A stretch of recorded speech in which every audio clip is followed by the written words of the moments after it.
On the third night shift, she realized the patient in room 312 only moved when she blinked. Not when she turned away, not when the lights flickered. Only when her eyes closed, even for a fraction of a second. And the worst part, the smile was getting wider. Welcome to Horror Audiobook. This is not a story about a haunted hospital. This is a story about perception, about what happens when your own body betrays you.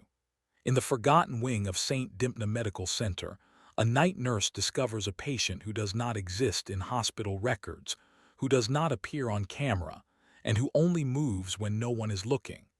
But the real horror is not the smiling thing in room 312.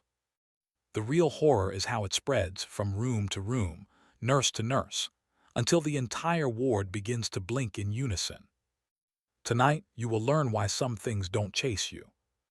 They wait for you to close your eyes. Chapter 1. They assigned her to the floor no one wanted. They told her it would be quieter up there. That was how it started. Not with screaming, not with blood, not with something skittering across the ceiling tiles. Just a reassignment form, slid across a desk beneath fluorescent lights that hummed like tired insects.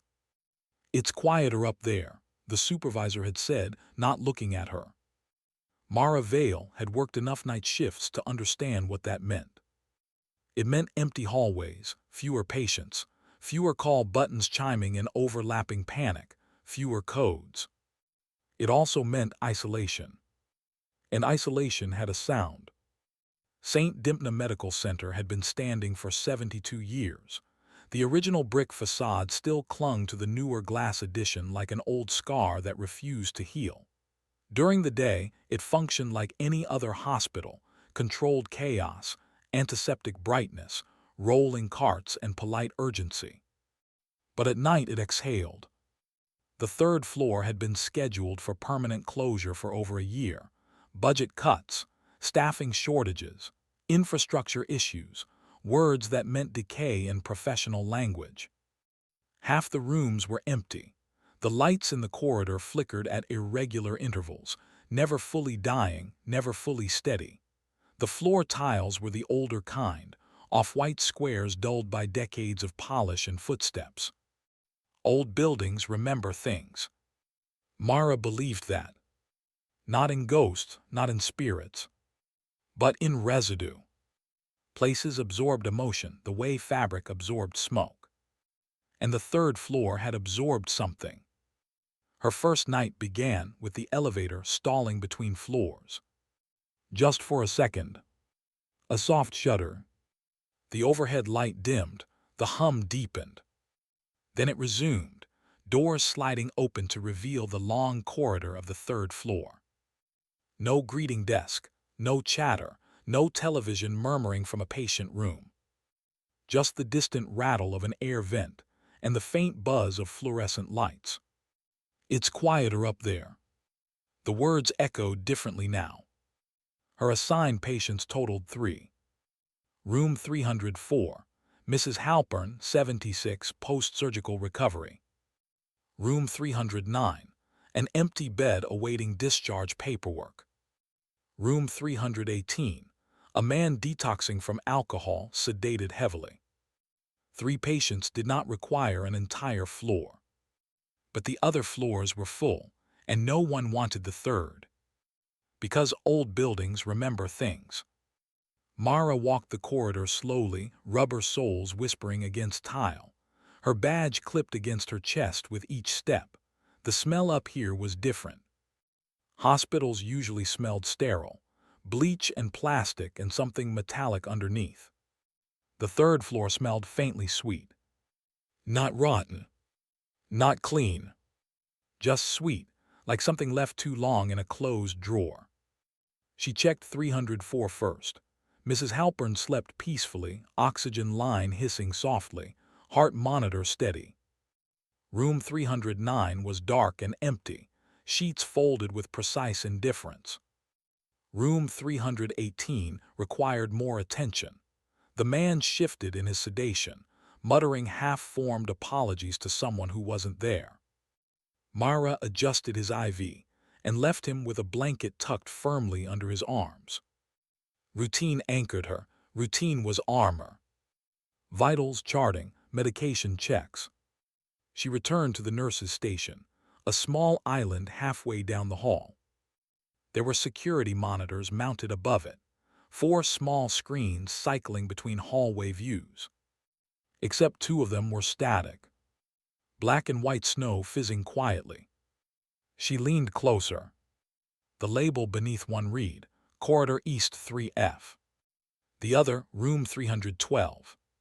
She frowned.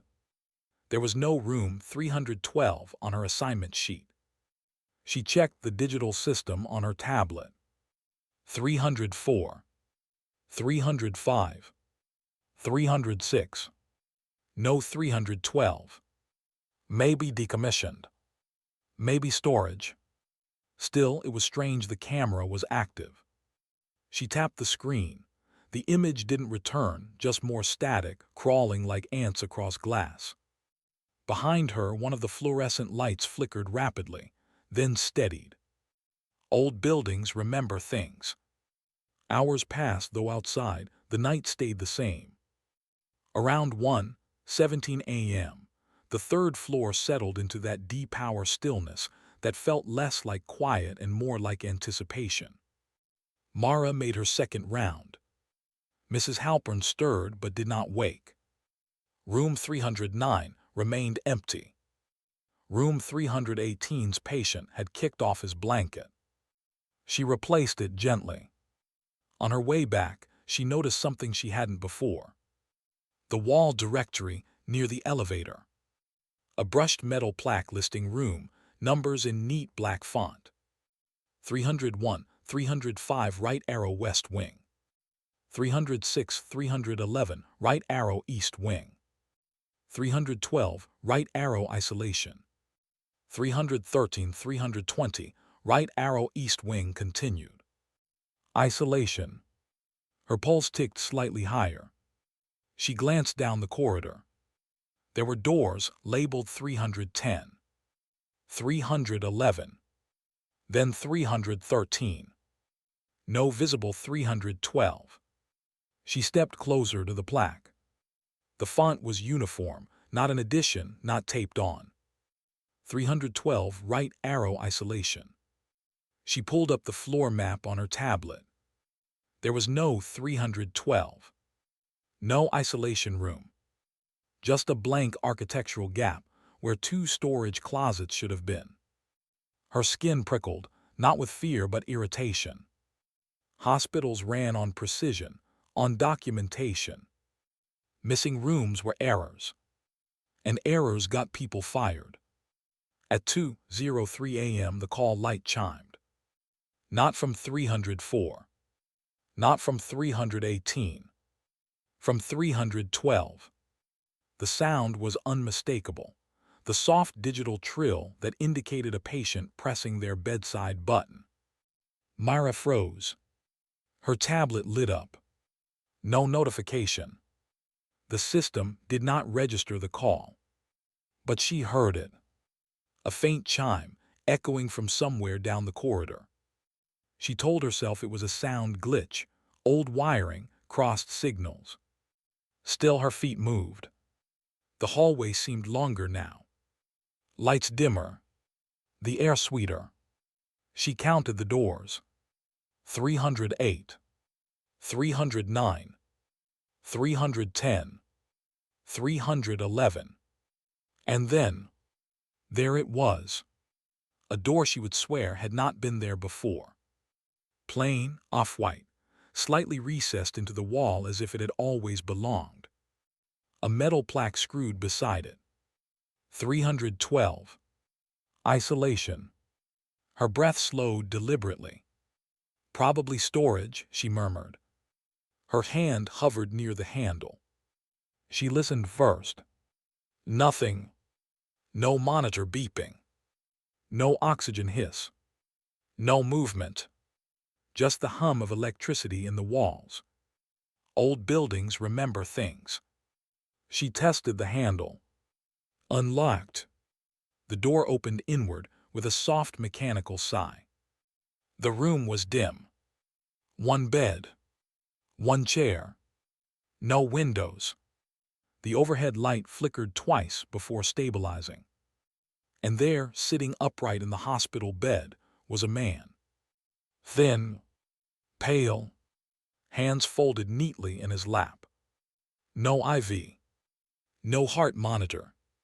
No identification bracelet. Just a hospital gown hanging loosely over angular shoulders. He was staring directly at the doorway. At her. Smiling. Not a polite smile.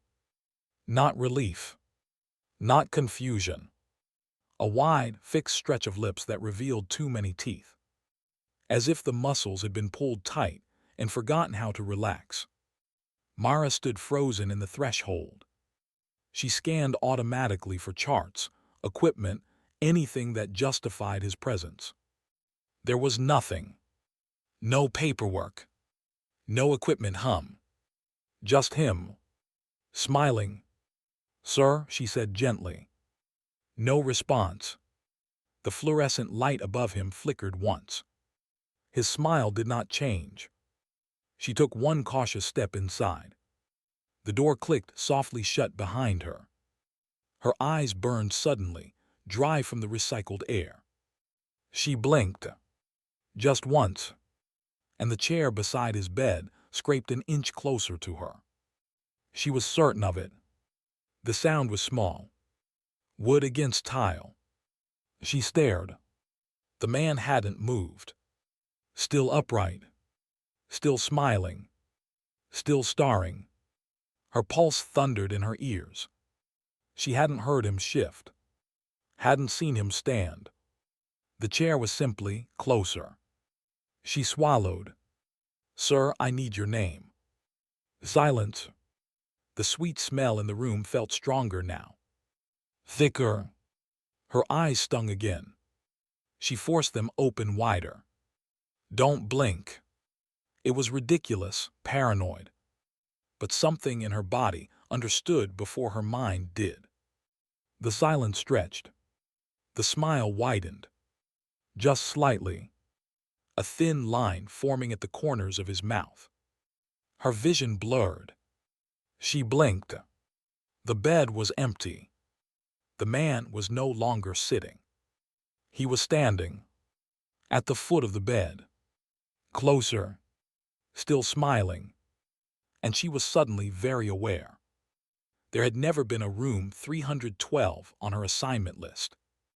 And yet, it was here. Waiting. Chapter 2. Room 312 isn't in the system. When Mara blinked, the man was closer. Not by much.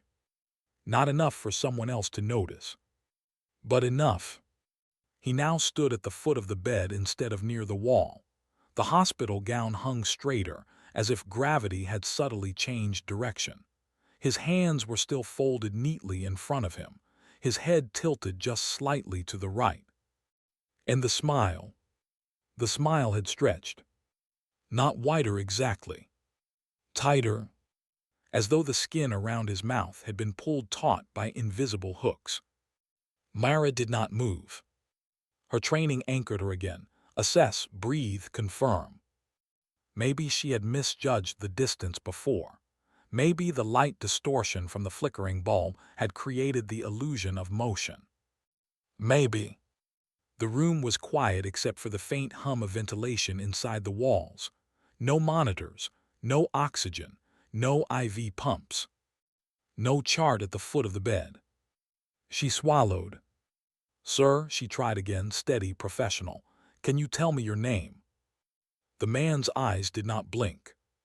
Not once. They were pale, too pale.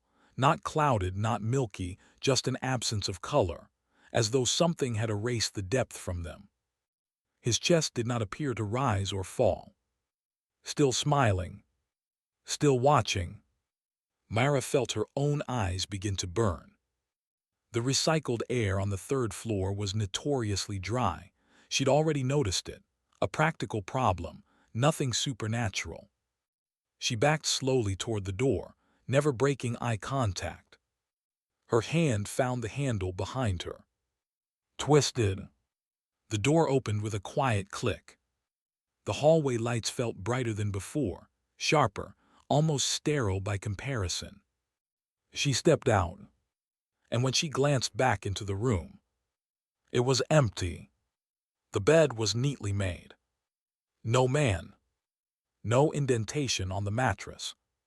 No chair pulled forward. Just a silent, unused space.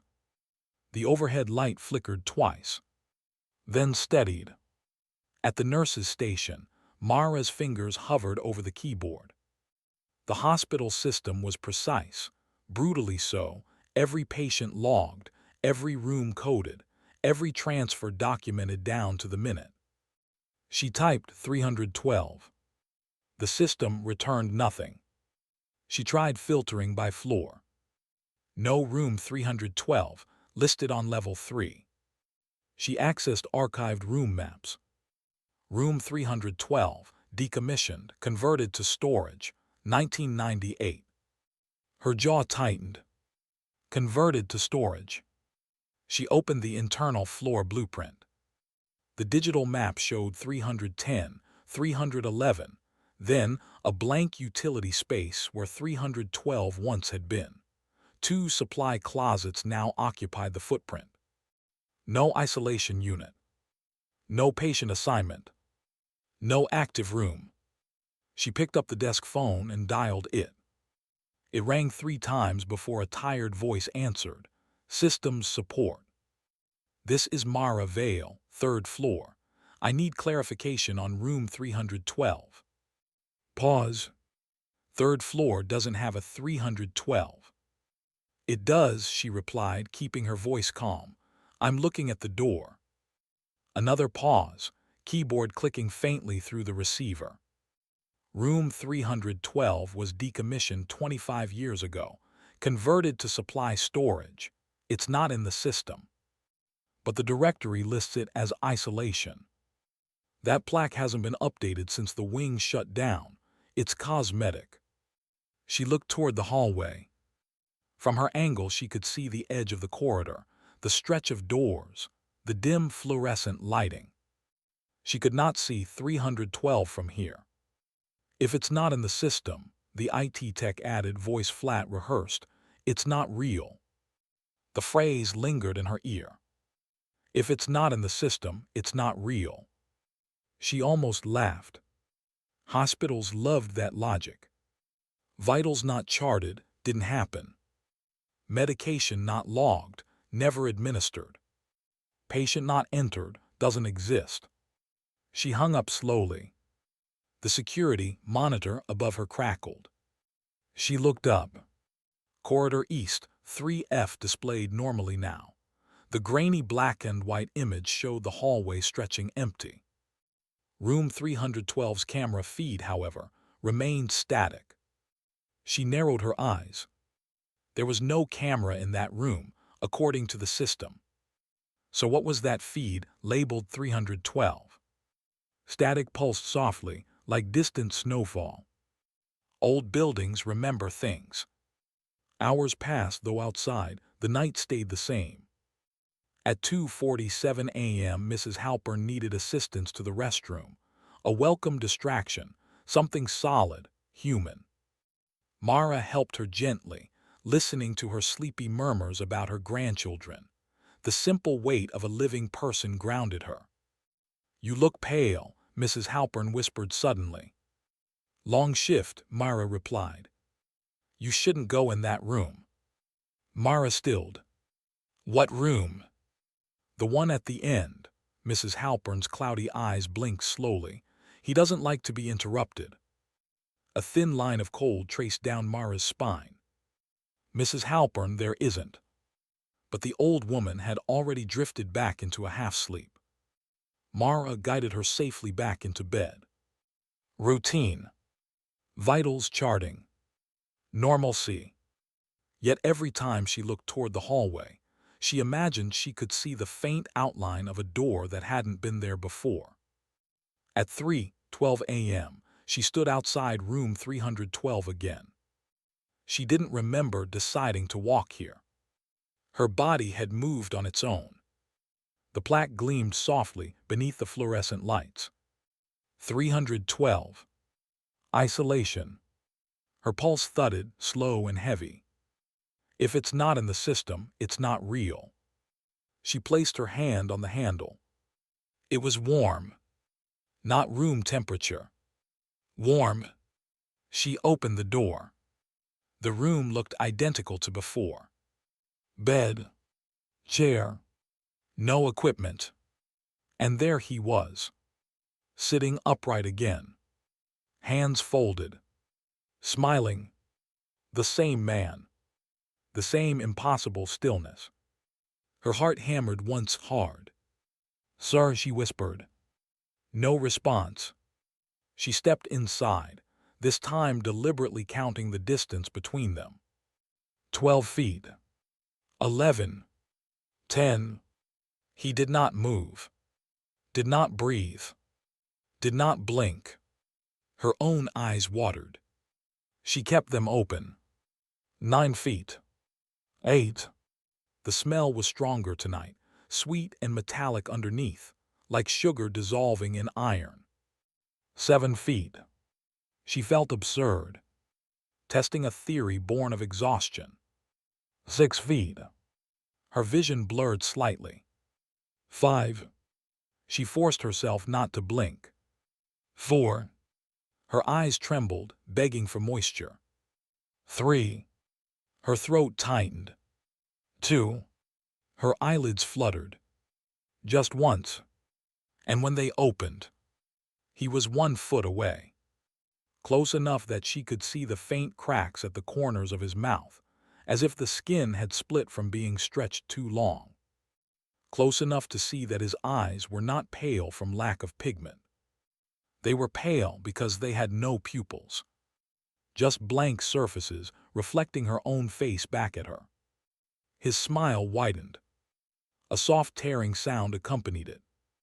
She staggered back instinctively, heart racing, breath shallow. The chair behind him had not moved.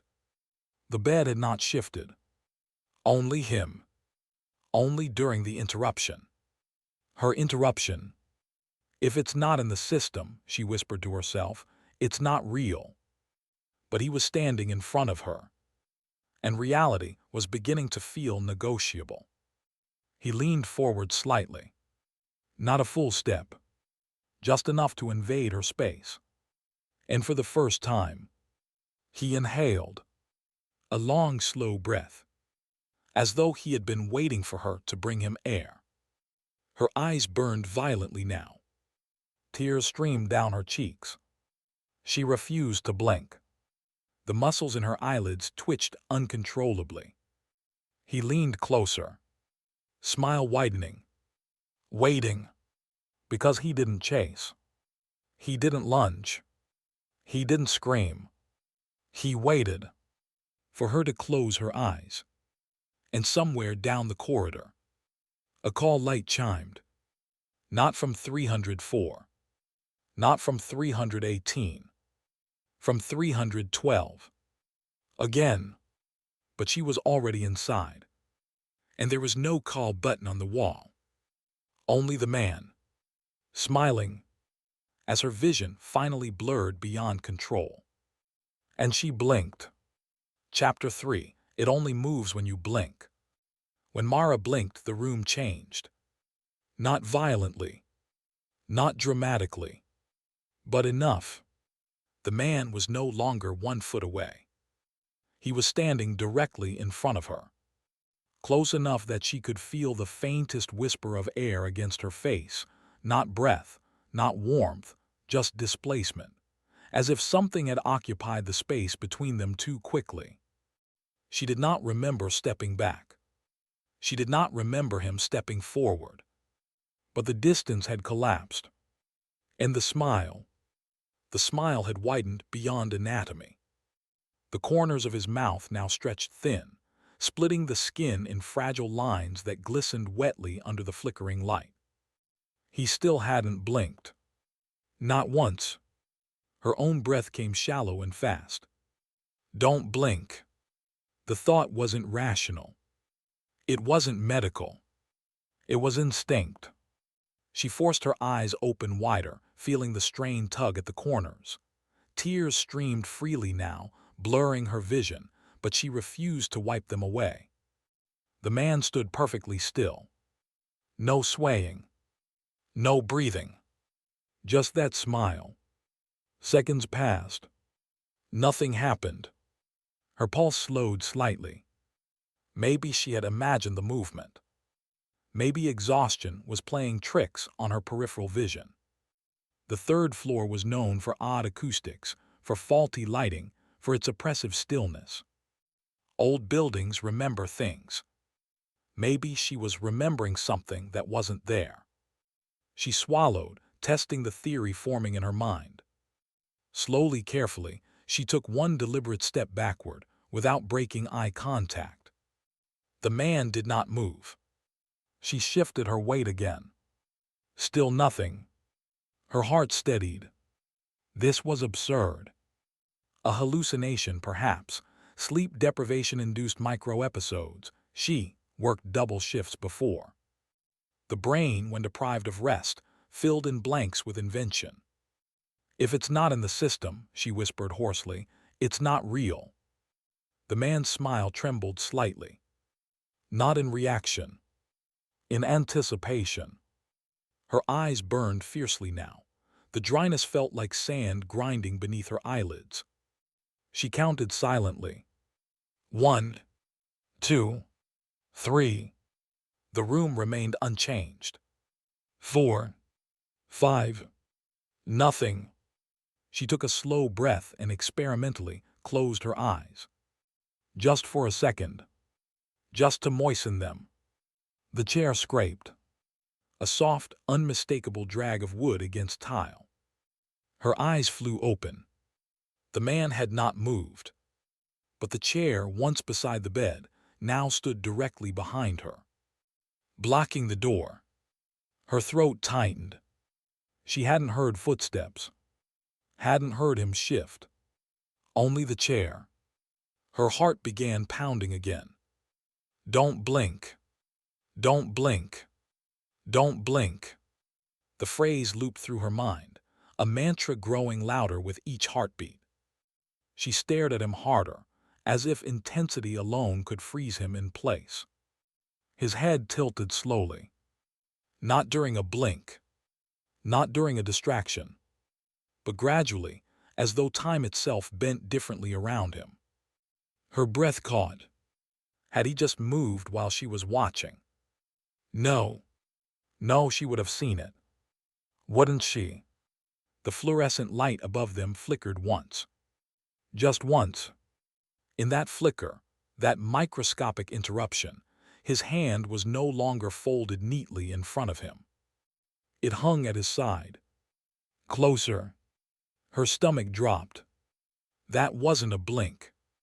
That was light fluctuation. A break in continuity. He doesn't move when you blink. He moves when you don't see. And blinking is the easiest way not to see. Her rational mind clawed for control. Electrical interference, perception distortion, anxiety. She forced herself to test it again. Slowly, deliberately, she closed one eye. Kept the other open. Nothing happened. The man remained still. She switched. Closed the other eye. Still nothing. Her breath trembled. So it wasn't partial blindness. It required total interruption. Both eyes. Complete darkness. The sweet smell in the room thickened. It felt almost humid now, clinging to her lungs. Her eyes burned so intensely, she felt the muscles quivering uncontrollably. Don't blink. Don't blink. Don't blink. Her vision blurred beyond clarity. Tears distorted the man's shape, warping his outline into something elongated and wrong. Her eyelids fluttered despite her effort. A reflex. Just a fraction of a second. When they reopened, He was inches from her face. So close she could see the thin slits at the corners of his mouth had deepened into tiny fissures, seeping something darker than blood. His eyes, they weren't blank anymore. They were reflecting something behind her. She didn't turn. She didn't dare. His smile stretched wider. The tearing sound was louder now, subtle but persistent, like cloth ripping slowly. Her back hit the chair. She hadn't realized she'd stepped backward. The door was directly behind her. Her hand groped for the handle without breaking eye contact. She twisted. The door wouldn't open. Locked. She hadn't locked it. She was certain she hadn't. The man leaned forward again. Slowly. Deliberately. He still hadn't blinked. She wondered suddenly, irrationally, if he even could. If blinking was a human weakness. A vulnerability. Something he did not share. Her eyelids spasmed again. She clenched her jaw, forcing them open. Pain radiated across her temples. Her vision darkened at the edges. Her body was betraying her. He didn't chase. He waited. For the interruption. For the gap. For the moment the world went dark. Her knees trembled. The tearing at the edges of his smile continued, stretching further along his cheeks now, thin lines splitting toward his ears. And still, he did not blink. Her lungs burned. Her eyes burned. The room seemed to pulse with a slow, rhythmic hum, not mechanical, not electrical. Biological. Her body screamed for relief. For moisture. For a single blink. "Don't blink," she whispered aloud now, voice breaking. The phrase echoed faintly in the room, as if the walls repeated it back. "Don't blink. Don't blink. Don't blink." Her eyelids dropped. Just once. When they opened, the man was gone. The chair was back beside the bed. The door behind her stood slightly ajar. The room was empty. Silent. Unoccupied. Her breath came in ragged gasps. She stumbled into the hallway, gripping the wall for balance. The fluorescent lights hummed normally. The corridor stretched long and empty. Room 310. 311. 312. No 312. She turned back. The door was gone. In its place, smooth wall. Unbroken. As though it had never existed. Her heart pounded so hard she thought she might faint. "If it's not in the system," she whispered shakily, "it's not real."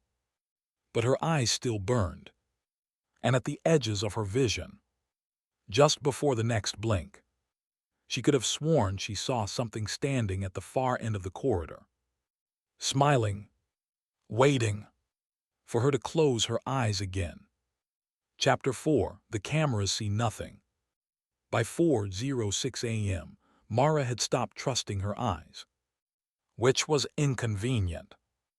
Eyes were, after all, a nurse's primary instrument. They assessed pallor, dilation, tremor, hemorrhage. They caught subtle changes before machines did. But hers felt compromised. The third floor had settled back into its familiar stillness. The hallway no longer showed any sign of room 312. Between 311 and 313 was only uninterrupted wall, sterile, off-white, forgettable. As if the door had never existed. As if she had never stood before it. As if she had never watched a smile tear itself wider. Her breath steadied gradually. Rationality returned in cautious increments. Exhaustion. Visual distortion. Perhaps even a mild stress-induced hallucination. She needed evidence. Something objective. Something mechanical. The security cameras. The nurse's station felt colder than before. The overhead fluorescent light buzzed faintly, vibrating at a pitch just beneath comfort.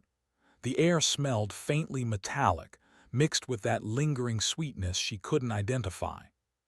She tilted the monitor toward herself. 4 camera feeds rotated in slow sequence. Corridor West. Corridor East. Room 304. Room 318. Room 312's feed remained labeled but static. She rewound the footage manually, fingers steady despite the tremor beneath her skin. 1:58 a.m. The hallway empty. 2:03 a.m. A faint distortion, like heat rising from asphalt, flickered near the wall between 311 and 313. Her throat tightened. The distortion sharpened. And there she was. Mara, walking toward empty wall. Stopping. Reaching forward. Her hand hovering in midair. She leaned closer to the screen. The footage showed her gripping something invisible. Twisting nothing. And stepping through solid wall. Her stomach dropped. The camera did not register a door. Only her body passing beyond the frame, as if the wall were permeable. She fast-forwarded. 2:04 a.m. The hallway remained empty. No door. No man. No distortion. Just sterile corridor. She switched to interior feeds. There was no camera labeled 312. But the static screen flickered faintly now, as if responding to her attention. She tapped it. The static dissolved. For half a second, a room appeared. A hospital bed. Empty. No patient. No Mara. Then static returned. Her pulse quickened. She scrubbed backward again. 2:03 a.m. This time she watched more closely. The footage cut to corridor east. She approached the wall. Paused. Tilted her head slightly. And then, she began speaking. To empty air. Her lips moved calmly. Her posture professional. But there was nothing in front of her. No door. No room. No smiling man. She felt the blood drain from her face. She watched herself step backward. 1 step. 2. As if something advanced toward her. The hallway camera captured her retreat perfectly. Her mouth still moving. Responding. Listening. To no one. At 2:04 a.m., she stumbled backward violently, colliding with nothing, then rushed forward again, arms extended. The camera showed her hands hovering at chest height. Grasping air. She looked desperate. Then, her eyes closed. Only for a moment. And her body jerked backward sharply, as if pushed. She struck the wall between 311 and 313. Hard. The camera recorded that impact clearly. Her head snapped back. But there was no one in front of her. No shadow. No second figure. Nothing. She stopped the footage. Silence filled the nurse's station. If no one else sees it, she whispered, is it still there? The question settled heavily in her chest. Because the camera did not lie. And yet, she remembered the warmth of the door handle. The smell in the room. The tearing sound of skin stretching too far. Memory felt physical. Footage felt clinical. Which one was real? A soft cough from room 304 broke the silence. Mara jumped. Too hard. Too fast. She forced herself upright and walked toward Mrs. Halpern's room, grounding herself in the rhythm of work. The old woman stirred as Mara entered. You shouldn't look at him, Mrs. Halpern murmured faintly, eyes closed. Mara froze. I'm sorry. He doesn't like being watched. The old woman's lips curled faintly, not into a smile, but into something like suppressed amusement. Mara stepped closer. "Mrs. Halpern, who are you talking about?" The woman's eyelids fluttered. And for one terrible second, they did not blink in sync. One eye closed slightly before the other. A minor delay. Almost imperceptible. But wrong. Her heart hammered. Mrs. Halpern finally blinked normally and drifted back into sleep. Mara backed away slowly. Hours passed, though outside, the night stayed the same. At 4:42 a.m., she returned to the security footage. This time she checked earlier archives. Weeks prior, months, the third floor had been sparsely staffed for over a year. But occasionally, during night shifts, there were anomalies. She saw other nurses pause at the same stretch of wall, tilt their heads, step forward cautiously. One nurse, a man named Tors, appeared in footage 6 months ago. He approached the same section between 311 and 313. Stopped, spoke, smiled politely, then blinked. When his eyes opened, he recoiled violently, exactly as she had. The camera captured him scrambling backward across tile. Alone. Completely alone. 3 days later, Tors had transferred to another facility. The file listed personal reasons. Her breathing grew shallow. She scanned further. Another nurse. Another pause at the wall.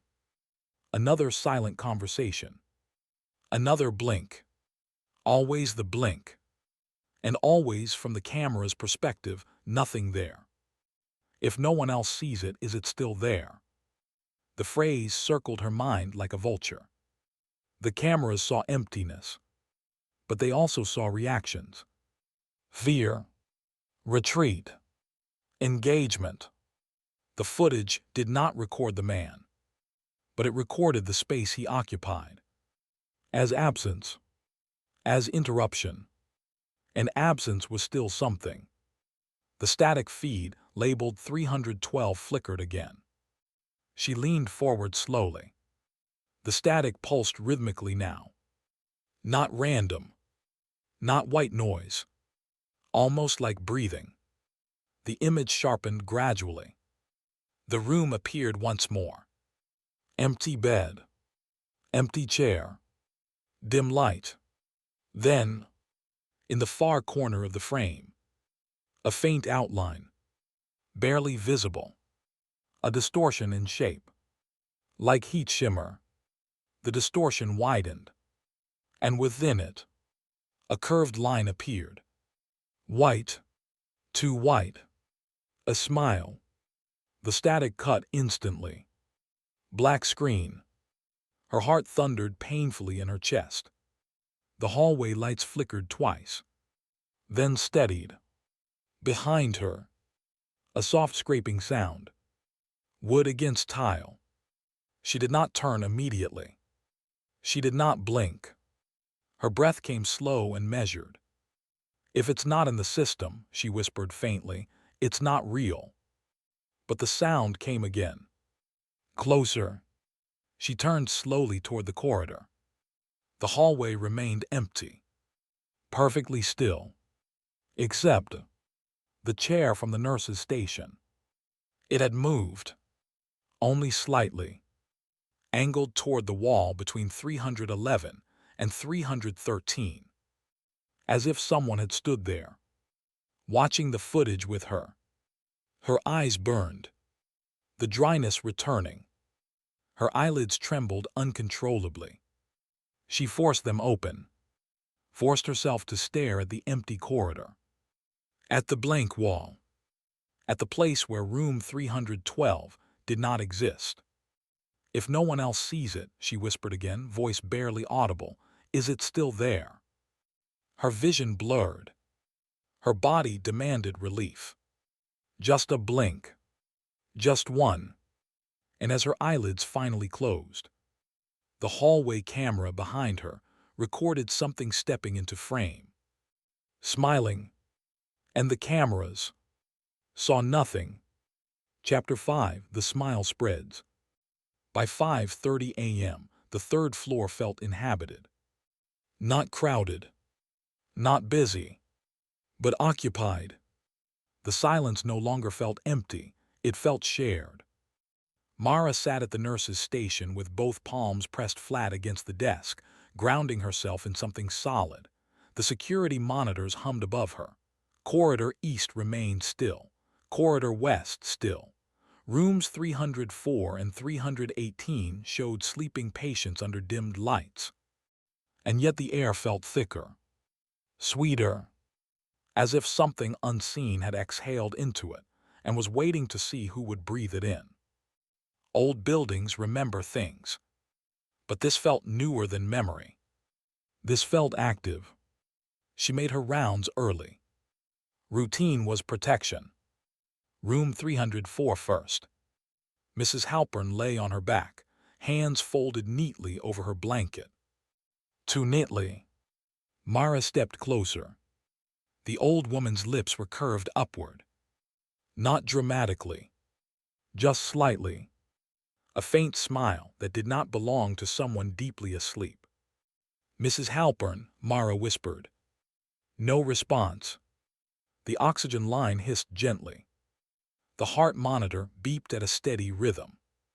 But the smile did not fade. Mara leaned closer. The woman's eyes were not fully closed. There was a thin slit of white visible beneath her lashes. And she wasn't blinking. Sleep required blinking, micro-movements, subtle shifts. But Mrs. Halpern's eyelids were perfectly still. Mara felt her own eyes sting in sympathy.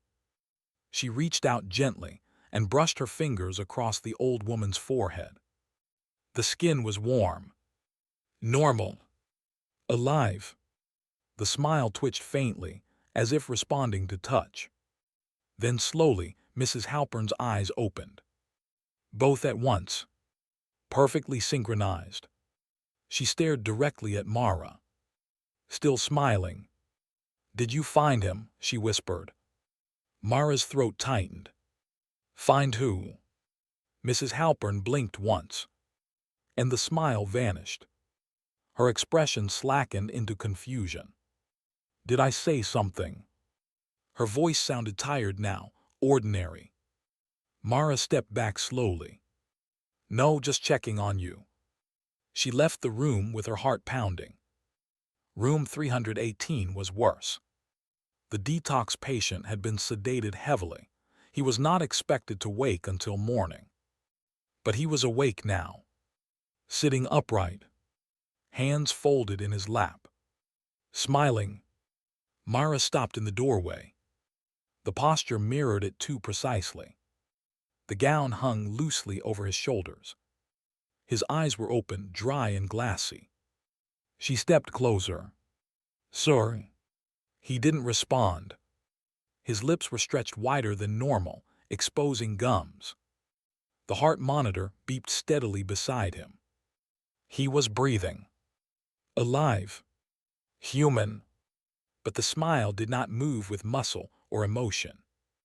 It looked held, like someone had manually adjusted it and left it there. "Can you hear me?" she asked softly. His eyes shifted toward her, but the rest of his face remained frozen. Then faintly, his mouth moved. "Don't blink." The words were barely audible. A whisper without breath. Mara staggered back a step. "What did you say?" The smile widened a fraction. "Don't blink." The phrase echoed too cleanly, too rehearsed, as if it had been placed in him. Her own eyelids fluttered instinctively. He did not blink. Not once. She reached forward carefully and snapped her fingers near his face. No reaction. Just that fixed grin. She glanced at the monitor. Normal vitals. Normal oxygen. Nothing medically abnormal. But the smile did not belong to him. It belonged to something else. She backed out of the room slowly. And as she did, the patient's head turned slightly to follow her. Still smiling, at 6:02 a.m., another nurse arrived early. Lena, young, quiet, 2 months into her residency. "You look awful," Lena said gently as she set down her bag. "Thanks," Mara replied, attempting a thin smile. Lena hesitated. "Do you ever hear laughing up here?" Mara's stomach dropped. "What kind of laughing?" Lena swallowed. "Not loud, just faint, like someone trying not to be heard." Mara did not answer immediately. Lena glanced down the hallway toward the wall between 311 and 313. "I thought maybe it was coming from storage, but when I check, there's nothing." Her eyes flickered. Dry. Red around the edges. "You're not sleeping," Mara observed. Lena laughed weakly. "Every time I close my eyes, I feel like something gets closer." The words hung in the air between them. Mara felt the weight of recognition settle heavily in her chest. "It doesn't chase you," Lena whispered suddenly. Mara's pulse spiked. "What?" "It doesn't chase you," Lena repeated slowly, as if recalling something heard in a dream. "It waits." The phrase vibrated in Mara's skull. "It waits." Lena blinked. Hard. When her eyes reopened, her smile lingered half a second too long. Then it fell away. "You're pale," Lena said softly. Mara realized she had been holding her breath. Hours passed, though outside, the night stayed the same. The third floor did not wake with the sunrise. It remained suspended. Still. Occupied. Mrs. Halpern began, humming softly to herself. The detox patient sat motionless, smiling faintly. Even the hallway felt narrower, as if the walls had shifted closer together. Mara noticed something else. The blinking. Patients on the third floor were blinking less. Not noticeably at first. Just slightly delayed. Slightly staggered. But as she stood in the corridor, she became aware of something deeply unsettling. The blinking wasn't random. It was synchronizing. Mrs. Halpern blinked. A half-second later, the detox patient blinked. Then Lena. Then Mara herself. A ripple. A wave. As if something were testing timing. Measuring interruption. Measuring darkness. Her throat tightened. She looked toward the security monitors. The feed flickered briefly. In the reflection of the dark screen, she saw it. Standing behind her. Smiling. She spun around. Nothing. The hallway empty. But the sweetness in the air had thickened again. Like syrup in her lungs. At 7:11 a.m. Lena approached quietly. "I'm transferring," she said. "Already?" Lena nodded stiffly. "I put in the request last week." "But you said—" "I don't remember saying that," Lena interrupted. Her eyes were dry. Unblinking. "I just know I can't work up here." Mara searched her face for fear. For acknowledgement. For shared understanding. Instead, Lena offered a thin, polite smile. Not wide. Not stretched. Just controlled. "It's quieter up here," Lena said softly. Then she blinked. And for a split second, her smile widened too far, before snapping back into place. Mara felt the air leave her lungs. "It doesn't chase you," Lena whispered faintly as she turned away. "It waits." By noon, Lena was gone. Her locker emptied. Her file transferred. As if she had never been assigned to the third floor at all. If it's not in the system, it's not real. Mara stood alone at the nurse's station. The hallway lights hummed steadily. Mrs. Halpern hummed in her room. The detox patient stared at the ceiling, smiling faintly. And somewhere, soft laughter echoed. Not loud, not sharp, just restrained. Waiting. Because it wasn't just in room 312 anymore. It was in the patience, in the pauses between blinks, in the gaps. It didn't chase. It didn't run. It waited. And the smiles were spreading. Chapter 6. Lack of sleep is the first infection. By the end of her fourth consecutive night on the third floor, Mara understood something with quiet, clinical certainty. Sleep was no longer rest. Sleep was exposure. The infection did not begin with smiles. It began with exhaustion. Her apartment was small, tidy, and aggressively normal, a second-floor unit overlooking a parking lot where nothing interesting ever happened. The carpet smelled faintly of detergent. The refrigerator hummed reliably. The walls were clean, undecorated except for a framed certificate from nursing school. Ordinary.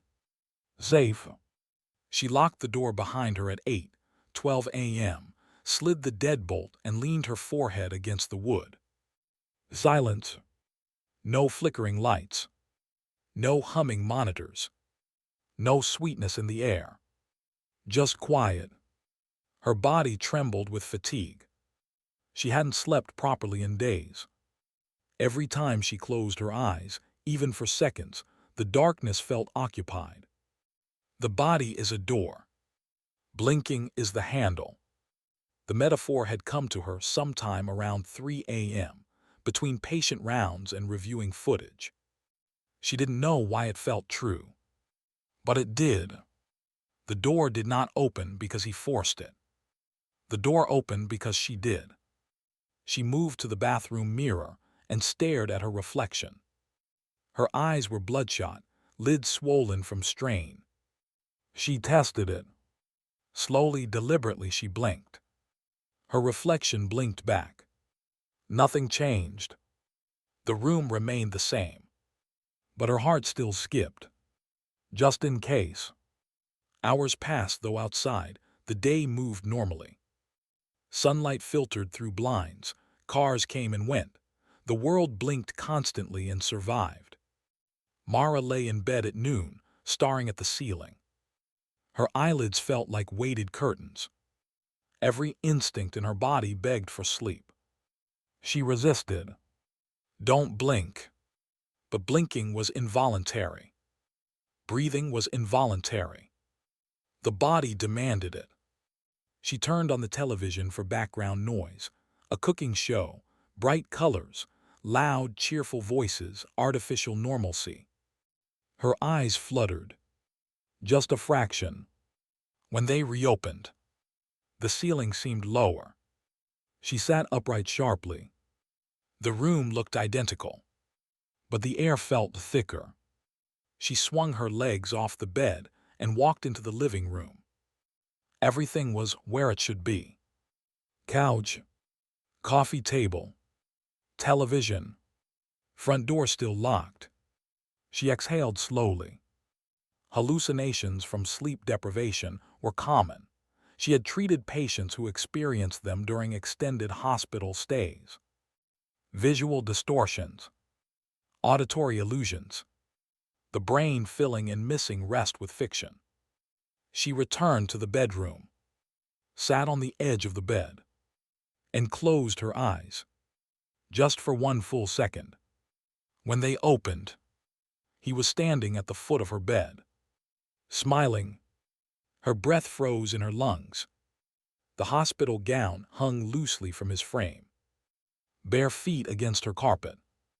His eyes fixed on hers. The smile wider now, the tears at the corners of his mouth deepened, splitting slightly along his cheeks. She scrambled backward, colliding with her headboard. The television in the living room continued playing faintly. Bright, normal, domestic. She did not blink. He did not move. The body is a door. Blinking is the handle. Her eyelids burned violently, her vision blurred with involuntary tears. He leaned forward slightly. Waiting. She squeezed her eyes shut in panic. When they opened, the room was empty. Her heart pounded so hard she thought she might vomit. He had not walked away. He had not faded. He had simply been absent, until interruption invited him back. The next night shift was worse. Lack of sleep had hollowed her reflexes. Her blinks came slower, heavier, less controllable. The third floor greeted her with its familiar hum. The sweetness in the air felt stronger, as if something had grown comfortable. Mrs. Halpern smiled in her sleep. The detox patient remained unnervingly still, blinking in strange, delayed patterns. And Mara began losing time. She would stand at the nurse's station, staring at the monitors. Her eyelids would droop, and suddenly she would be 3 feet closer to the hallway. No memory of walking. No awareness of moving. Micro blackouts. Seconds at most. But seconds were enough. Each time she surfaced from the darkness, she sensed a shift. A rearrangement. The hallway felt shorter. The wall between 311 and 313 seemed slightly warped. And sometimes, very faintly, she would find herself standing directly in front of that blank section of wall. Hand raised, as if about to knock. She didn't remember lifting it. The body is a door. Blinking is the handle. Something was learning the mechanics. At 2:48 a.m., she experienced the longest blackout yet. She stood in room 304, checking Mrs. Halpern's IV. Her eyelids fluttered. Just once. When they reopened, she was in the corridor. 3 rooms down. Facing the wall. Room 312 existed again.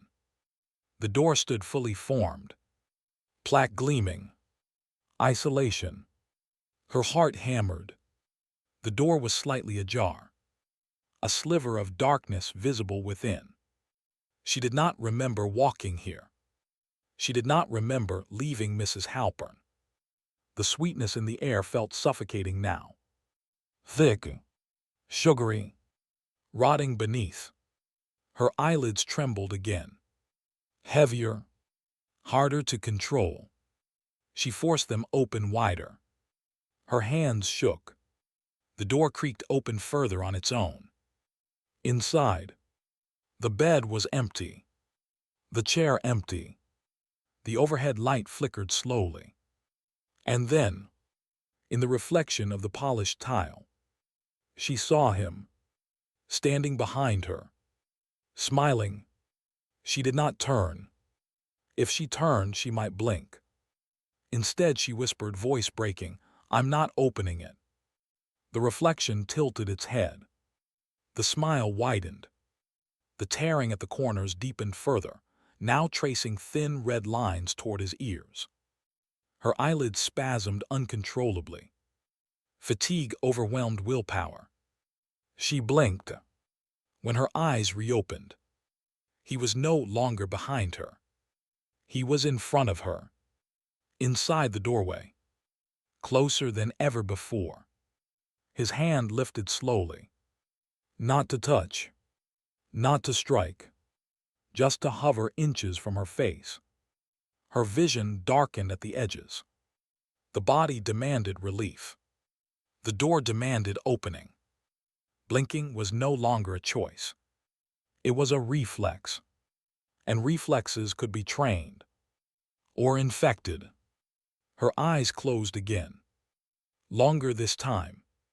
When they opened, she was back in room 304, standing beside Mrs. Halpern's bed. The IV still in her hand.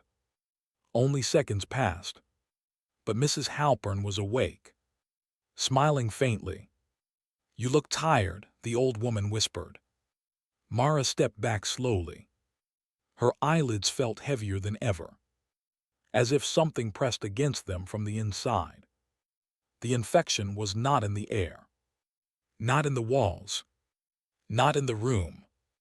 It was in her. Sleep deprivation was the first crack, the first vulnerability, the first handle turned. And as she stood in that dim hospital room, fighting the weight pulling her eyelids down, she realized something far worse than exhaustion. He didn't need room 312 anymore, because every time she blinked, he was learning how to open her. Chapter 7. The hospital used to be something else. By the fifth night, Mara stopped trying to sleep. Instead, she researched. If exhaustion was the first infection, then knowledge might be the antidote. Hospitals kept records of everything, even the things they pretended to forget. The third floor was unnaturally quiet at 1:13 a.m.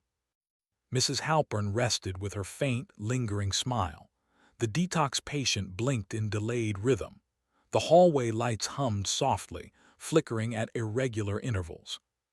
And between 311 and 313, the wall seemed slightly warped tonight.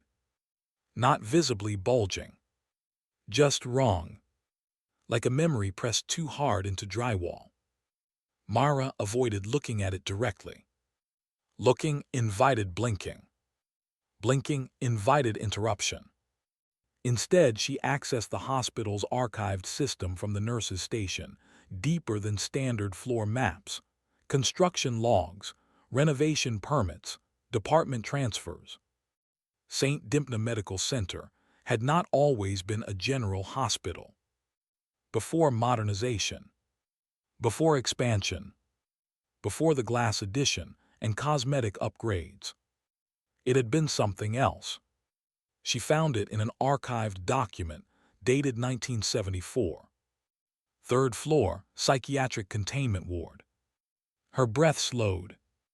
The file was partially corrupted, scanned from paper records long since boxed and stored. She scrolled carefully. Isolation rooms, 301-320. Purpose, patients exhibiting shared delusional manifestations. Observation priority, continuous visual monitoring recommended. Her fingers tightened against the keyboard. Shared delusional manifestations. She opened another file. Incident log, March 3, 1976. Patient Group B reported consistent belief in an observer between blinks. Multiple subjects claimed entity moved during perceptual interruption. Symptoms spread across adjacent rooms within 48 hours. Her pulse quickened. Spread. Like infection. She scanned further. April 9, 1976, staff notes. Patients refused to sleep. Several reported that closing eyes feeds it. 2 staff members requested transfer after reporting auditory laughter during night rounds. Laughter. Lena had heard laughter. The detox patient had whispered, "Don't blink." Her throat tightened. She scrolled again. May 2, 1976. Recommendation to permanently decommission room 312, following acute psychotic break in patient 312A. Subject exhibited facial muscle strain, consistent with prolonged forced smiling. Autopsy inconclusive. Room 312. Her hands trembled slightly. The original room 312 had not been a storage closet. It had been isolation. The plaque on the wall had not been outdated. It had been truthful. Hours passed, though outside, the night stayed the same. Mara printed the blueprint from 1974 and laid it flat across the nurse's desk. The third floor used to have a different layout. The walls between 311 and 313 had once opened into a central observation chamber. Room 312 sat at the core. A square chamber with reinforced walls. No windows. surrounded by smaller isolation rooms. Continuous visual monitoring recommended. Her eyes lifted slowly toward the blank stretch of wall down the corridor. The hospital had not removed room 312. It had buried it, sealed it behind renovations, converted perception. If it's not in the system, it's not real. But the system had been edited, and edits did not erase foundations. Old buildings remember things. She found another document. Handwritten. Scanned poorly. Psychiatric report, Dr. H. Caldera. Patient's report entity does not occupy space conventionally. Not bound to room. Not bound to body. Believed to exist between moments. Primary trigger, visual interruption. Mara felt something shift inside her chest. Between moments. Not when you look away. Not when you turn around. Only when perception breaks. Blinking is the most common break. Her eyes burned at the thought. Dr. Caldera's final note read, "It doesn't exist in space. It exists in interruption." She whispered the sentence aloud. The words felt correct. Terrifyingly correct. It doesn't move across rooms. It doesn't travel down hallways. It moves between frames. Between conscious perception. The cameras saw nothing because cameras did not blink. They recorded continuously. But the human body interrupted itself constantly. Blink. Darkness. Return. And in that darkness, it stepped forward. A soft creak echoed down the corridor. Mara froze. She hadn't blinked. The sound had come during full awareness. Slowly she turned her head. The wall between 311 and 313 now bore a faint outline. Not a door. Not fully. But a rectangular shadow beneath the paint. As if something pressed outward from the other side. Her pulse hammered. The sweetness in the air thickened. She did not blink. Not yet. The outline sharpened. Just slightly. And then, the hallway lights flickered. Only for a fraction of a second. Not enough to plunge into darkness. But enough to interrupt. When the lights steadied, the door was visible. Room 312. Isolation. Her breath caught. She had not closed her eyes. But the environment had blinked for her. Interruption did not require eyelids. It required absence. And the building itself was capable of interruption. Old wiring. Flickering lights. Faulty power. It wasn't malfunction. It was accommodation. Her heart raced. It doesn't exist in space. It exists in interruption. The door creaked open slowly. Not fully. Just enough. Inside, the dim overhead light flickered lazily. The bed sat centered. The chair beside it. Empty. But she could feel him.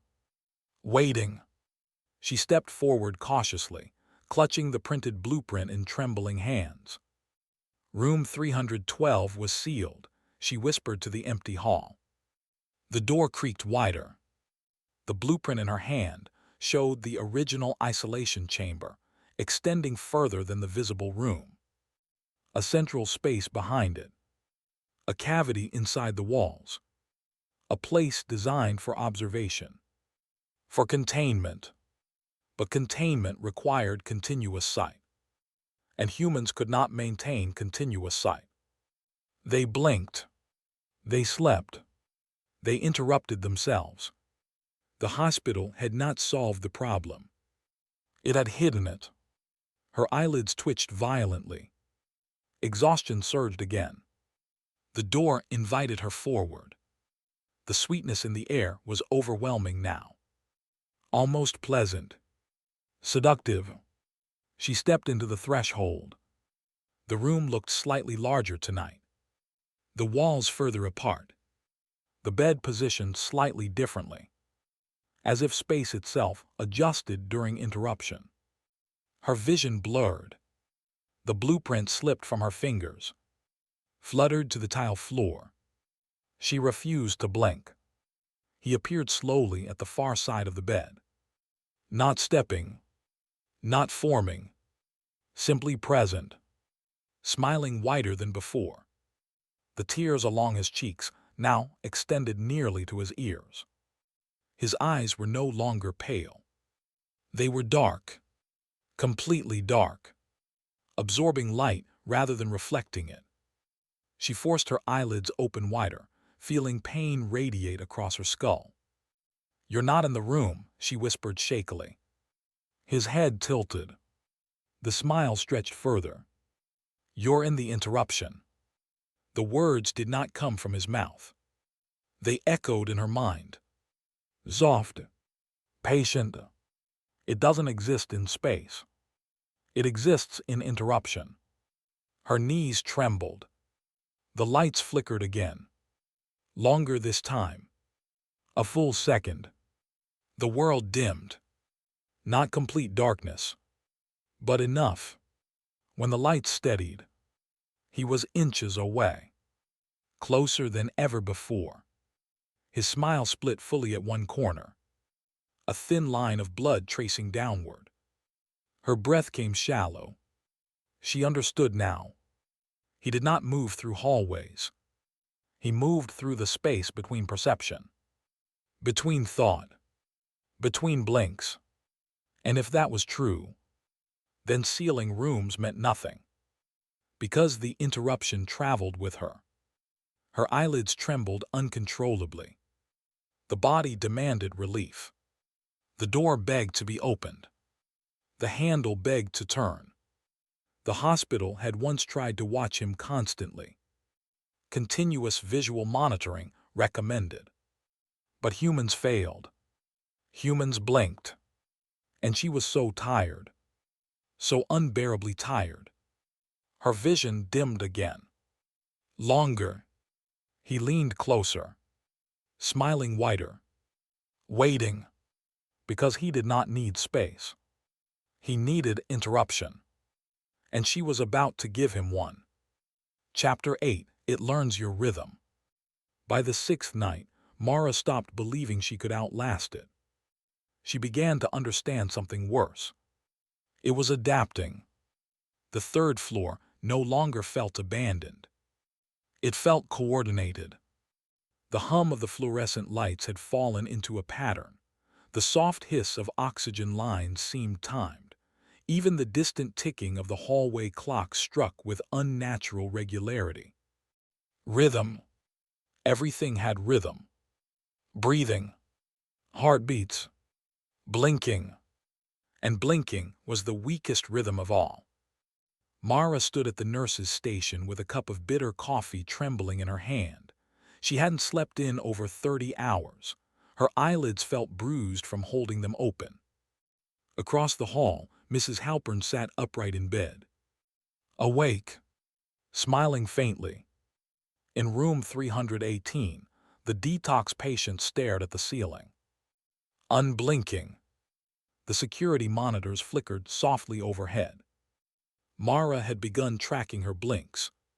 She counted them in her head. 3 seconds between. 4. 5 if she forced it. She had downloaded a metronome app on her phone and set it to irregular intervals, hopping to disrupt the predictability. If it couldn't predict the interruption, it couldn't move efficiently. At least that was the theory. She stared at the blank stretch of wall between 311 and 313. No visible door tonight. Just paint. But the air there felt thinner, as if space was waiting to be folded. Her eyes burned. The metronome clicked softly in her pocket. Tick, tick, tick. She blinked deliberately on an offbeat. Nothing happened. The hallway remained unchanged. She exhaled carefully. Maybe it required exhaustion. Maybe it required fear. Maybe. Her eyelids fluttered involuntarily. Just a reflex. A microscopic spasm she hadn't planned. When her eyes reopened, the wall had shifted. The paint seemed darker, the faint outline of a door frame visible beneath it. Her pulse raced. It hadn't waited for her scheduled blink. It had moved during the reflex, during the blink she hadn't controlled. It was learning her rhythm. Or worse, it was setting it. Hours passed, though outside, the night stayed the same. At 2:11 a.m. she noticed something new. Mrs. Halpern blinked. Exactly 1 second later, the detox patient blinked. 2 seconds later, a faint click echoed from the nurse's station monitor. Then Mara blinked. Not intentionally. Her eyelids simply dropped in response. The pattern was not random. It was cascading. Like falling dominoes. Her throat tightened. She stepped into room 304 slowly. Mrs. Halpern's eyes were open. Too open. The whites visible around her irises. "You look tired," the old woman whispered softly. Mara ignored the comment. Instead, she counted silently. 1, 2, 3. Mrs. Halpern blinked. Across the hall, the detox patient blinked. And then, the lights flickered. Only for a fraction of a second. When they steadied, Mrs. Halpern's smile widened just slightly. Mara's stomach dropped. She stepped backward. The synchronization wasn't coincidence. It was orchestration. When we blink together, it moves farther. The phrase surfaced in her mind without invitation. She didn't know where it came from. But it felt true.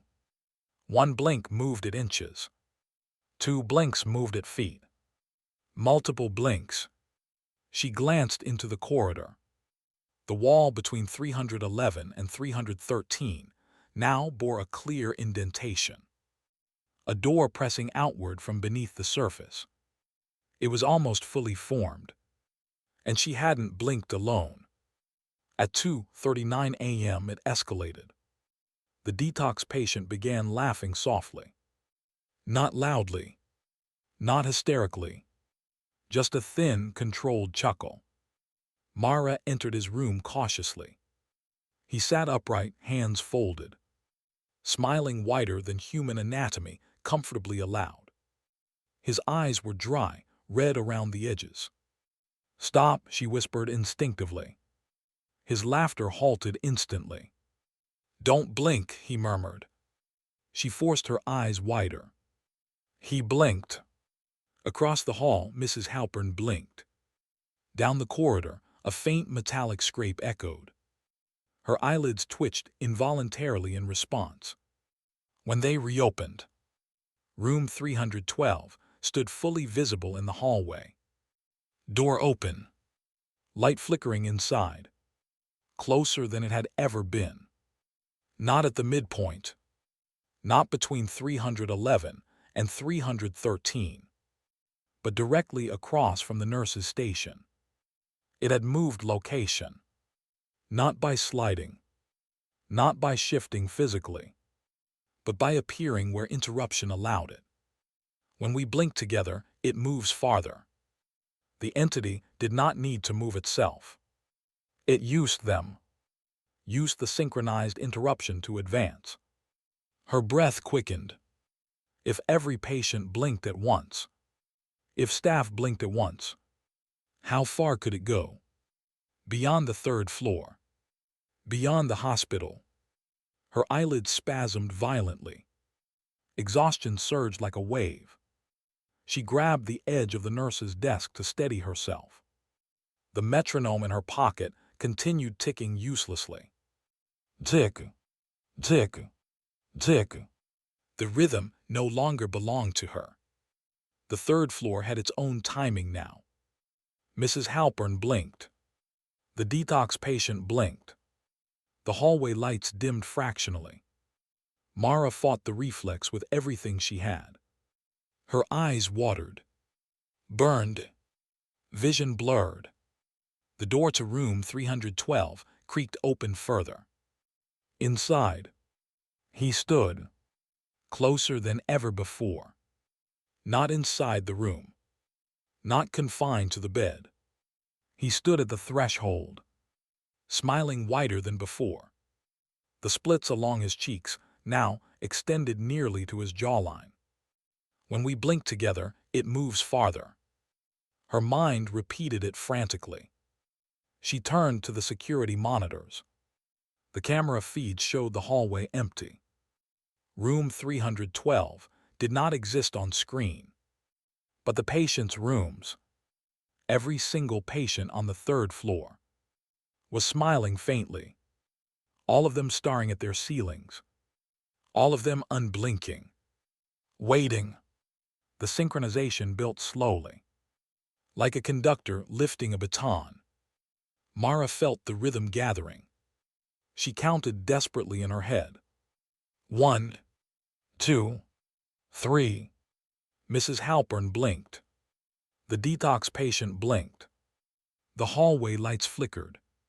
Her own eyelids dropped despite her effort. And when they opened, he was standing directly in front of her. Outside of room 312. Outside of any room. In the corridor. Smiling. Not confined to interruption of a single person, but amplified by many. Her breath came shallow and ragged. The third floor had become a metronome. Blink, blink, blink, each interruption widening his reach. He tilted his head slowly, as if impressed, as if acknowledging the progress. Her eyelids trembled uncontrollably again. She realized the truth with icy clarity. It wasn't learning her rhythm. It was teaching it. Teaching the floor to blink together. To synchronize. To cooperate. When we blink together, it moves farther. And the third floor was learning fast. Her vision dimmed again. Not by choice. Not by fatigue alone. But by collective interruption. And when her eyes reopened, he was no longer in front of her. He was behind her, in the reflection of the dark security monitor, smiling, wider than ever before. And this time, he blinked. Chapter 9.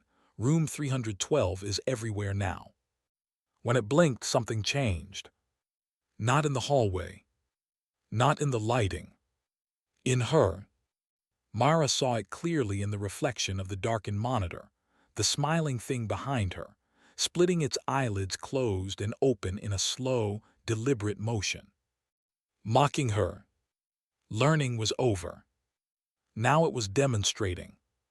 By the seventh night, the third floor no longer resembled architecture.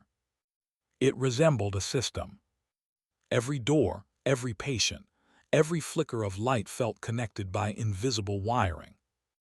Mara stood in the corridor at 1:07 a.m., eyes burning, jaw clenched, staring at the room numbers mounted beside each door. 304, 305, 306.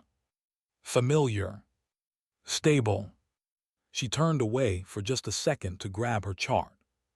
When she looked back, 304 read 312. Her stomach dropped. She stepped closer. The brushed metal plaque was secured with 2 screws, identical to every other room number in the building. But it now read 312. Her pulse thudded heavily in her ears. She blinked. Just once. When her eyes reopened, 309 read 312. 318 read 312. The hallway no longer contained separate rooms. Every door bore the same number. 312, 313, 314. Her breath shortened. This wasn't relocation. It wasn't expansion. It was multiplication. Room 312 was no longer confined to a physical space.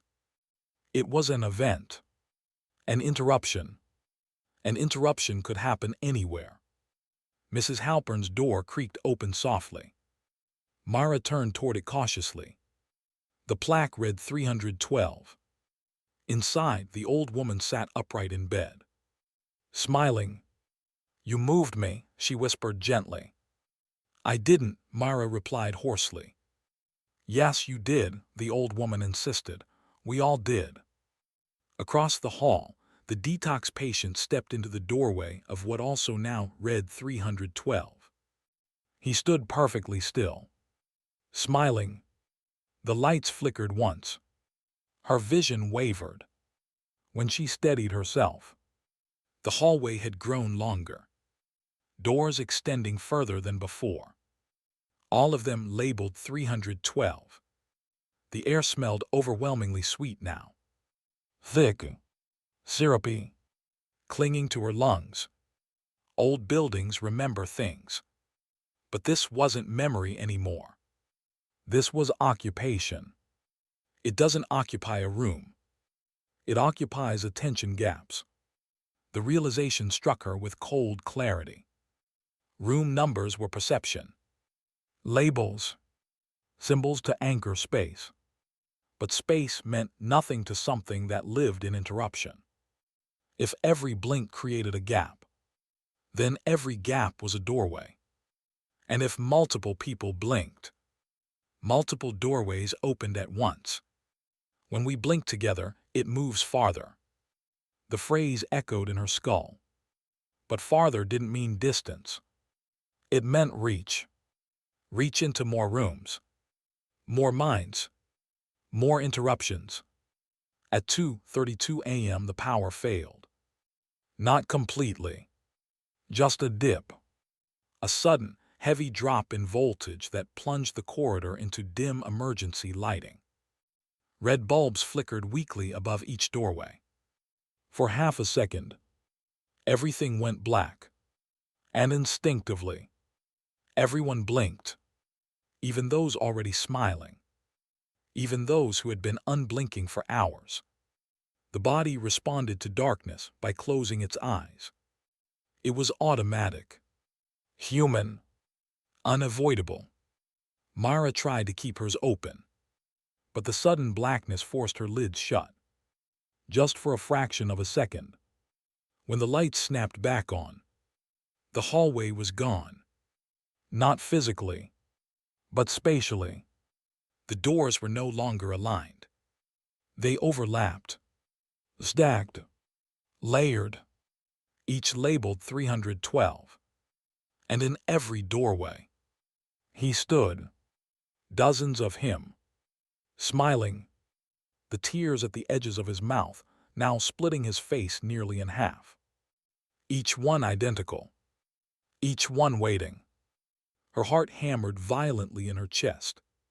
This wasn't movement through space. This was presence through interruption. The blackout had synchronized the entire floor. Every patient. Every nurse. Every involuntary blink. A collective opening. When we blink together, it moves farther. Now it stood everywhere. Mrs. Halpern stepped into the hallway, her hospital gown trailing softly behind her, her smile wider than ever before. "Why are you fighting it?" she asked gently. Her voice sounded layered, as if two people spoke in unison.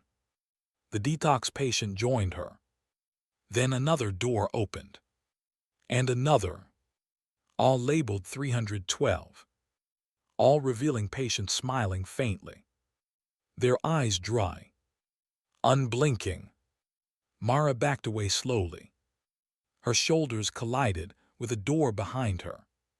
She didn't dare turn. The smell in the air was suffocating now. Sweetness turning rancid. The lights flickered again. Longer this time. Her vision dimmed. She squeezed her eyes open, as wide as possible. But darkness came anyway.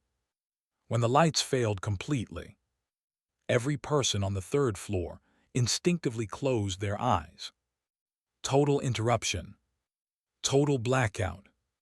A full second. 2, 3. Time stretched in darkness. And in that uninterrupted gap, it moved. When the emergency lights flickered back on, the hallway was normal again. 304, 305, 306. No visible room 312.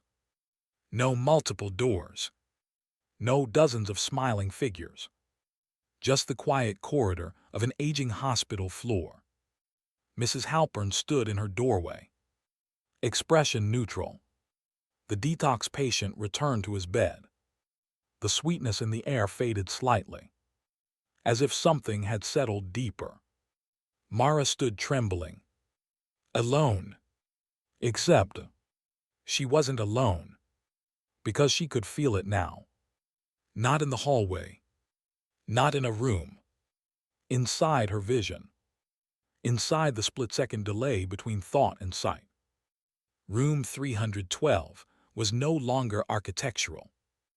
It was neurological. It lived in the attention gap. And during that blackout, during that synchronized blink, it had reached farther than ever before. Her eyelids trembled violently. She understood something with crushing certainty. The third floor had not been the containment. It had been the training ground. Teaching rhythm. Teaching synchronization. Teaching expansion. And if it could spread across a hospital floor, what happened when an entire city blinked at once? What happened when the world closed its eyes? Her vision blurred again. Her body screamed for rest. But she refused. Because now, every blink was a doorway. And room 312 was everywhere. Chapter 10, It Smiles Through You. By the 8th night, Mara understood the truth. There would be no sealing room 312. No deleting it from the system. No outlasting it. There was only confrontation. And interruption. The third floor felt almost peaceful at 1:00 a.m. Too peaceful. Mrs. Halpern slept without smiling. The detox patient lay still, breathing evenly. The hallway lights hummed steadily, no flicker, no visible distortion. Normal. Which meant it was waiting. Mara stood at the nurse's station with her fingers hooked beneath her eyelids, physically holding them open. She had taped small strips of gauze above her brow to reduce the pull of gravity. Crude. Desperate. Effective for now. Her eyes burned so fiercely it felt as if sand had been poured into them. Thin veins spidered across the whites. Tears streamed continuously down her cheeks, but she refused to wipe them away. The body is a door. Blinking is the handle. Tonight she would jam the handle. At 2:12 a.m. the outline returned. The wall between 311 and 313 shimmered faintly. Paint thinning. Edges forming. Room 312 surfaced slowly, like something rising from beneath still water. The plaque gleamed. Isolation. She stepped toward it without hesitation. The sweetness in the air thickened immediately, clinging to her lungs. Her hands trembled, but her eyes did not close. The door creaked open. Inside, the room was dimly lit. The bed centered. The chair beside it. And him, standing in the middle, smiling whiter than ever before. The tears in his face had split fully along both cheeks now, exposing something dark beneath the stretched skin. His eyes were completely black, absorbing, reflecting nothing. He tilted his head slowly, as if amused by her effort. She stepped inside. The door shut behind her with a soft click. "I see you," she whispered, voice cracking from dryness. He did not move. She stepped closer. Her vision trembled from strain, but she forced it steady. Blood pooled at the inner corners of her eyes, where the skin had cracked from being held open too long. She did not blink. "You don't move through space," she continued hoarsely. "You move through us." The smile widened. The tearing sound was louder now, wet, slow, deliberate. "You need interruption," she whispered. He leaned forward slightly. Waiting. The lights flickered once. She refused to close her eyes. The room darkened for a fraction of a second. She kept them open. The world blurred but did not disappear. He did not advance. Her heart pounded violently in her ears. She stepped closer still, until she stood inches from him. His skin looked thin, translucent, as if stretched over something unfinished. "You don't exist in space," she murmured. "You exist in interruption." For the first time, the smile faltered, just slightly, the flicker of uncertainty. Her eyelids trembled violently. Her body screamed for release. Tears streamed freely. Blood mingled with saline at the corners. But she held. She held. She held. And then, her vision fractured. Not from blinking. From exhaustion.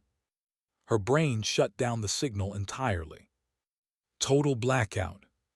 Not eyelids. Not reflex. Neurological collapse. When her eyes reopened, she was standing at the nurse's station. The third floor bright and orderly. Morning light filtering faintly through hallway windows. Her hands rested calmly on the desk. Her eyes felt normal. No burning. No dryness. No strain. Relief washed over her. It was over. The hallway was intact. 304. 305. 306. No 312. Mrs. Halpern smiled kindly from her doorway. The detox patient stretched, looking human again. 2 daytime nurses stepped off the elevator. "Morning, Mara," one of them said gently. Their smiles were cautious. Polite. Measured. "You look different," the other added carefully. Mara frowned. "My eyes?" she asked. They exchanged a glance. "Your mouth." Her hand rose slowly to her face. Her lips felt tight. Sore.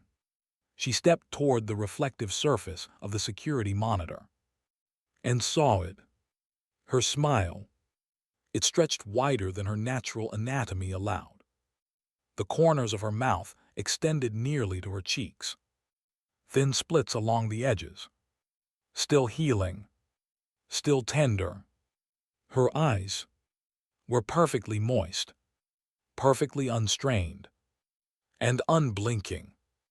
Her reflection smiled back. Wider. Behind her reflection. For a split second, she thought she saw him standing there. But the image aligned perfectly. There was no one behind her. Only her. Smiling. Hours passed, though outside, the day moved normally. Mara completed her paperwork without blinking. Her movements were calm. Measured. Precise. When a patient blinked, she watched carefully. When a nurse blinked, she noticed the rhythm. When multiple people blinked at once, she felt something shift. Just slightly. Inside. When we blink together, it moves farther. The phrase no longer frightened her. It felt instructional. She understood now. Room 312 had never needed a room. It needed a host. And she had held the door open long enough. The elevator doors opened softly at 8:00 a.m. A new nurse stepped out. Young. Nervous. Assigned temporarily to the third floor. "It's quieter up here," someone whispered to her. Mara watched from down the corridor. The new nurse adjusted her badge, glancing around uncertainly. Her eyes were clear. Unaware, Mara turned slowly toward the wall between 311 and 313. And there, room 312 stood visible once more. Plaque gleaming, door slightly ajar. She stepped inside calmly, took her place beside the bed. Hands folded neatly, head tilted slightly to the right. Smiling, in the hallway the new nurse paused. She frowned at the wall. Something about it felt off. She blinked, just once. When her eyes reopened, the door was there. Room 312. Isolation. And inside, Mara stood perfectly still, smiling too wide. Watching, waiting, because it doesn't chase you.